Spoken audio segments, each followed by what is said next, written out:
We're putting maritime engineering to the ultimate chaotic test, dropping intricate Lego ships directly into massive man-made whirlpools. These artificial vortexes generate immense rotational force, which is capable of easily dragging smaller, lighter vessels straight down into the abyss. But after cycling through the rafts, the nimble little speedboats, and the pirate ships, we reach the grand finale, a behemoth Lego Titanic model measuring over 3 feet long.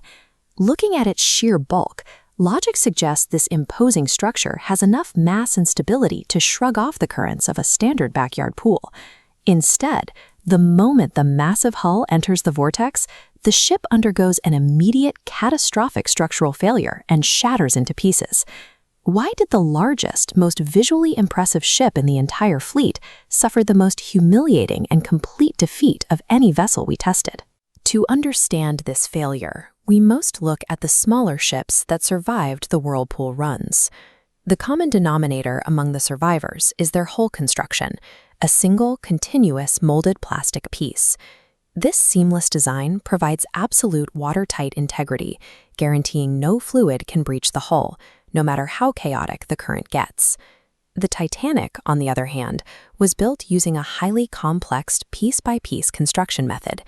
In this 3D cross-section, the mammoth hull is composed of hundreds of individual plates jammed together, creating thousands of intersecting seam lines.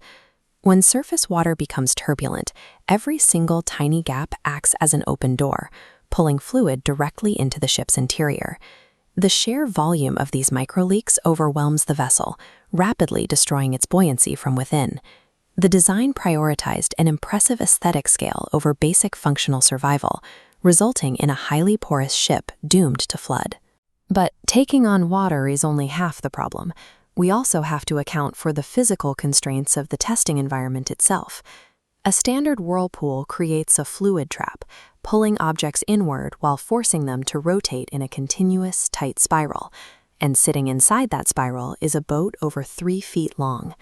Looking at this top-down schematic, you can see how that massive length immediately becomes a severe physical liability inside the confined diameter of the pool. The ship is simply too long to maneuver, rotate, or safely ride the natural curve of the circulating current. As the immense rotational force of the swirling water catches the heavy hull, it forcefully pushes the entire vessel outward. Unable to spin freely, the 3-foot structure completely jams against the immovable, solid walls of the pool. Trapped between unyielding concrete walls and extreme kinetic fluid energy, the multi-plate hull can't withstand the pressure, and it violently shatters.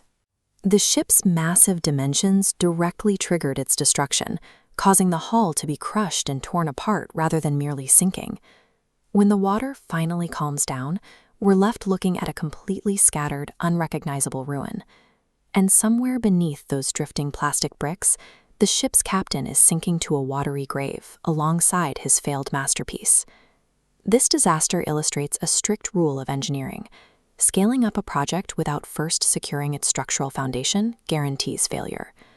By exceeding the spatial limits of the pool with a fragile, multi-piece hull, the giant vessel built its own crushing trap.